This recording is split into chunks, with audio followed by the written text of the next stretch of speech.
Welcome guys to Control Mods, which is a company that makes customized controllers. Today we're going to be showing you, I'm going to be showing you how to reassemble your controller after it's been disassembled, customized to what you want, or after maybe just disassembled it for fun. Don't really know why you do that, 'cause it's hard as shit to reassemble it. But yeah, so this is basically a controller I just kind of painted over the weekend. Some nice gloss, dark green. I think it's called like Irish green or something like that. I'm not sure, but I like it. So I used it, and I also painted all the buttons white. Not the greatest of all ideas, because you're probably gonna mess it up. I actually was able to avoid messing up, but don't try it at home. It's gonna be really hard to put back together. So anyway, let's get started. Already a minute in. First, what we want to do is just lay the controller flat like that, and take your buttons and put them into their correct spots. I can still tell by the color, so it's a circle. You have to put them in to the right spots, or else they won't fit, because they have these little prongs, if you can see. Yeah, all those little prongs. Yeah, so they have all those little prongs. Oh, alright, this is a circle. And so that will fit real quick. I'm just gonna get these done so we can get on with the video. Pretty simple. If you don't understand anything about this video, what I talk about, please send me a message. I know it was very frustrating when I did it, and I don't really feel like I want to have anyone else go through what I went through. It sucked. It was so frustrating. So yeah, just message me. It's like I have an overload of messages, and I go on YouTube, and I'm on YouTube all day, so yeah. Alright, so I got that done. You want to take this little spongy thing, or rubber thing, oh whoops, wait, this one with the line, and you want to have it going across, not so it will be going up, and that should just pop right on. Or else it wouldn't fit if it was not on right. If you put it in so it's going up, it's not gonna work.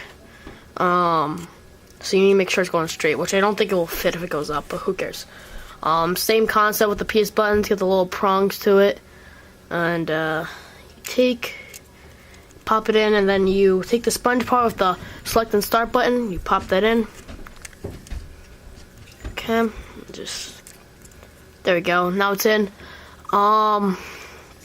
Now here's probably the hardest part when assembling the basic buttons. It's not the hardest part. Some old features have it flat. Some of you already have a little point on it, so you won't have to worry about this next part. If you have an old controller and if you guys have this part, that it's a little bit harder because it's an older version, like with this one. And if you have a newer version, you're lucky because you won't have to do this. But okay, so this is what stopped me the first time. If you can see where you put it in the D-pad, there's little gaps in there. And what you want to do is you want to put this in diagonally, any direction, doesn't matter. Let me just get it in, and I will show you. So that's what you want it to look. You want it to be like that. Let me focus. There you go, see, like that, okay? Any direction, does not matter. And you pop your little sponge thing on, and it fits right in like that, nicely. Okay, so now that's done.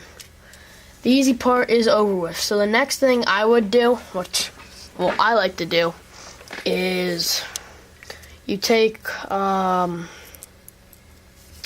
part where you have the little lights, and you slide that right in. It's not too hard. Just pop it right in. It stays in nice and well. And then I put the little light part. It's not too hard. Pop it in. Real nice and easy. Let me just out zoom for this part. So now that's all done. What you're gonna want to do is probably one of the hardest parts. First, what you actually want to do is just take off the battery, because it just makes it a lot easier. I actually took off the rumble packs, because I hate rumble packs, unlike majority of you guys. What you do for the battery, is you take two fingers, put it on, and you just pull. and it's gonna come out. And don't feel afraid that you're gonna rip the wire. Yeah, I had to put a lot of pressure on that to pop it out. But it came out. It's gonna be so much easier now. Now for this part, I'm gonna take the R2s off. I suggest not. There's little springy things and it's super hard to put back on. If you do lose them, no big deal. It's just that your R2 and L2 buttons will be a little bit more sensitive. But that's really it. It's not the end of the world. So what you want to do when you put the interior, I call them the guts, and is what you want to do is you want to have this on like a slanted, I guess, angle and almost equal, and then you just pop it and it just goes right in. And that's pretty much that, and looks pretty normal looking so far. Next, what is going to happen is I'm gonna put the bolt for the, I guess like the micro pad thing, I forget what they call it, into the little, where you took it out in the beginning, that little hole. And all of the what's it called, the bolts are pretty much the same, so don't feel mad if you mess it up.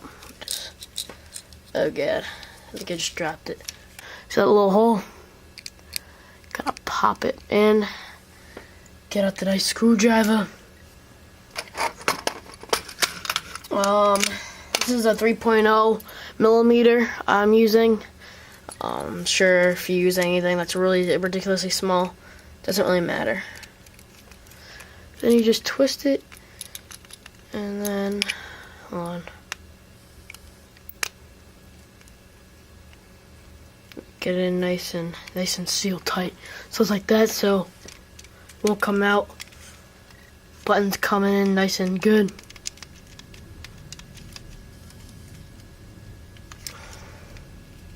But it will be very nice and locked in after we get through the next few steps. Okay, let's get on to the next part. Be right back. Okay, I'm back, guys. I just had to show you, this is what it's gonna look like after you get to the next step. You might have noticed, some of you might have been lucky and not have the R2s fall off of the little sensor pads at the end. Basically what you want to do is, if they do, no big deal. There's a little bit of a spring, but the springs already are in there, so I don't really feel like doing it. Actually, you know what? I lost one of the springs. So one of the R2s will be a little sensitive, but that's okay. I mean, it was already broken by me before. I was a little angry after a FIFA game. Didn't really want to go back to those days. So you just want to do is you want to slide it right through. Not a big deal. And here's somewhat hard, not really. See, there's gonna be a little gap. What I like to do is hold it by the bottom and kind of like pull it down. And you just really just pop it right in. And yeah, there's your controllers. There they are. Alright, yeah, I'll just be back after I get this done.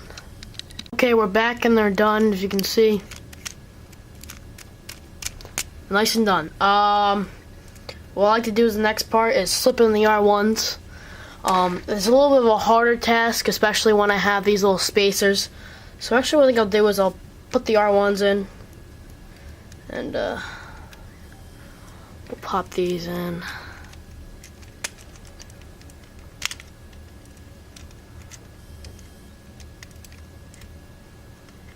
Let me just get it in.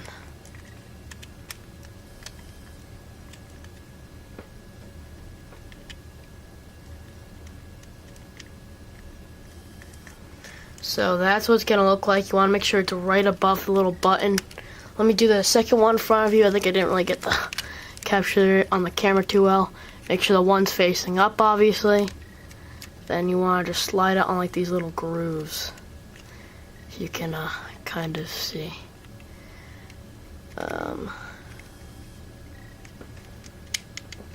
I suggest probably if you're a beginner doing these before the R2s, although it is, I think, easier if you're more experienced with the R2s already in.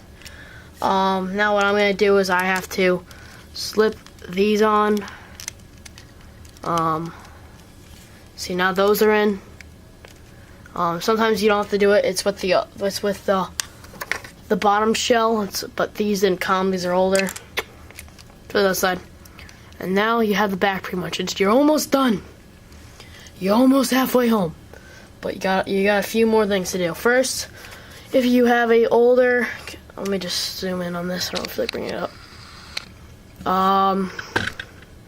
If you have an older controller is going to be like this. You have the little tray. There are many different, I would say, models of the battery. But you're going to want to pop your battery right back in. Not too hard. It just lays like that. So now that's in. So you're good. But you want to do last is now. I'll flip it around. Oh, let me just. Oh, screw it. Let me zoom out. Oh, wrong thing. Not the greatest of cameras. That's why I'm not a camera boy. You take this and you just pop it in. Make sure they're nice and going in the grooves. And voila, you're gonna have your controller. And you pop it in. There is your custom controller. Congratulations. Do not worry whatsoever if yours did not go 100% right the first time. Mine didn't either. Actually, what I had to do was I'll redo that for you. If you hopefully I can get this. You know what? I don't think I can. All right. Well, you saw it somewhat probably.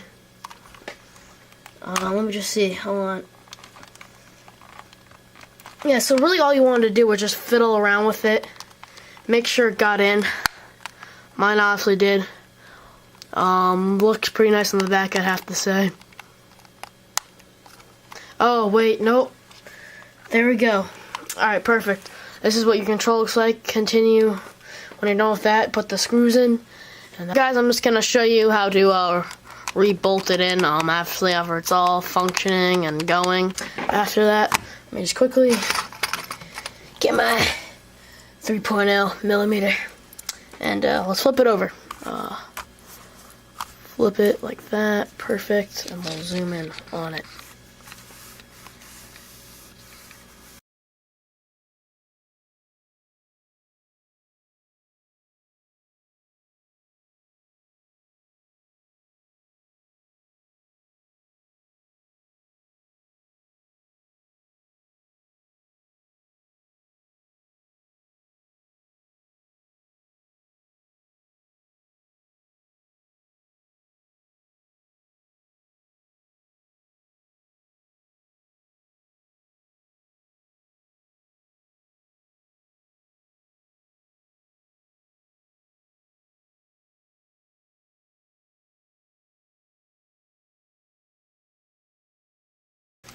Alright, that's what it looks like, and I'll turn it on.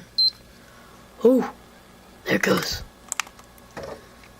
And it works. Thank you guys for watching, and stay tuned for another Control Mods video.